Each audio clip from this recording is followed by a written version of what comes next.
আমাদের দক্ষিণবঙ্গের ঐতিহ্যবাহী যে খাবার সিয়াই পিঠা আর হাঁসের গোশ। এই যে আমরা এখন পিঠাটা বানিয়ে নিচ্ছি। এটা হচ্ছে সিয়াই পিঠা।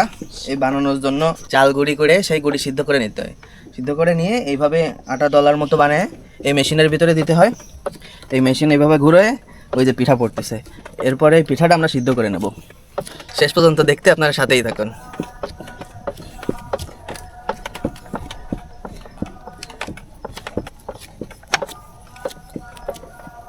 পিঠা বানানো হয়ে গেছে, এবার এই পিঠাগুলো সিদ্ধ করে নেব। আমাদের পানি গরম হয়ে গেছে, এবার পিঠাগুলো দিয়ে দেবো সিদ্ধ করার জন্য। সিদ্ধ করার জন্য ভালোভাবে পিঠাগুলো দিয়ে দিতে হবে।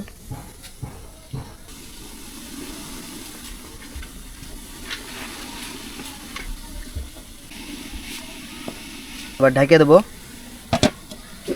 এই যে আমাদের পিঠা সিদ্ধ হচ্ছে। এই যে হাতে লাগতেছে না, তার মানে পিঠা হয়ে গেছে। এইভাবে দেখে নিতে হবে, যদি হাতে লাগে তাহলে সিদ্ধ হয়নি, আর যদি না লাগে তাহলে হয়ে গেছে। এই যে আমাদের এই খোলা হয়ে গেছে পিঠা, এবার নামায় ফেলাবো। 4টা হাঁস আজকে রান্না করব। এখন এই হাঁসগুলো কেটে নেব। এই যে সিন দেখেন আপনারা, এই দেখেন এই যে হাঁসগুলো বাইছে নিছি, এবার হাঁসগুলো কেটে নেব। এই হাঁসগুলো এবার কেটে নেব। এই যে হাঁসের রান।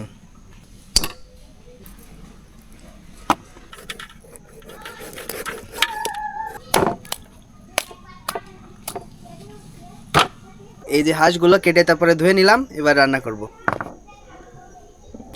মাংসগুলো দিয়ে দেবো হাঁড়িতে। এই যে হাঁস হাঁড়িতে দিয়ে দিলাম।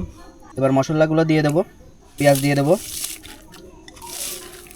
রসুন দিয়ে দেবো, জিরে দিয়ে দেবো, আদা, মরিচ দিয়ে দেবো, হলুদ দিয়ে দেবো, এবার ধনিয়ার গুঁড়া দেবো, লবণ দিয়ে দিলাম পরিমাণ মতো, তেল দিয়ে দেবো। তেল দিয়ে সুন্দর করে মাখায় নিতে হবে।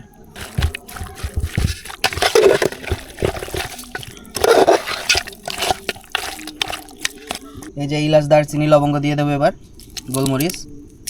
এই যে মশলা দিয়ে 15 মিনিট রেখে দিয়েছিলাম, এবার চুলায় দিয়ে দেবো। বিসমিল্লাহ।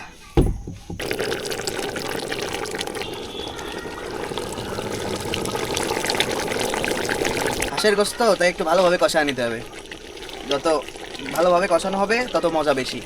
হাঁসের রান খাইতে চাইলে কমেন্ট করুন।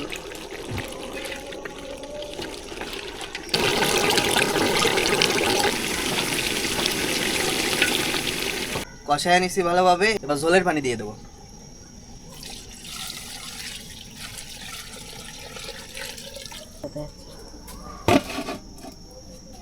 এবার এই আলুগুলো দিয়ে দেবো, নতুন আলু। সৈজালগুলো একবারে দিয়ে দিই।